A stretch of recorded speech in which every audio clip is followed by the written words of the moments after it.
এই জগতে যদি ভালো সন্তান কেউ আনতে চায় এই মায়ের দ্বারা সম্ভব। মা যদি তার আচার আচরণ ব্যবহার তার ভক্তি ভাব ঠিক করে তাহলে এই জগতে ভালো সন্তান আসতে পারে, আর ভালো সন্তান আসলে জগতের কল্যাণ হতে পারে। এই জন্য মায়েদের ভূমিকা যেটা যত বড় ওই ভূমিকা অন্য কারণে। আমরা কি বলি, পিতৃভাষা বলি না মাতৃভাষা? মায়ের কাছ থেকে শিখবে, মাই সেইভাবে সন্তানের জন্ম। কৃষ্ণের মতন সন্তান চেয়েছে, নিজে যদি যশোদার মতন মা হওয়ার চেষ্টা করত সেটাই হতো যথার্থ।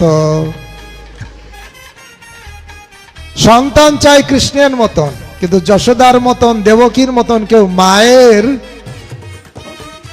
চরিত্রকে চেষ্টা করে না যে জীবনে সেই চরিত্র আমি ফুটিয়ে তুলি, তাহলে অটোমেটিকলি সন্তান ঠিক কৃষ্ণের মতন গুণবান হবে।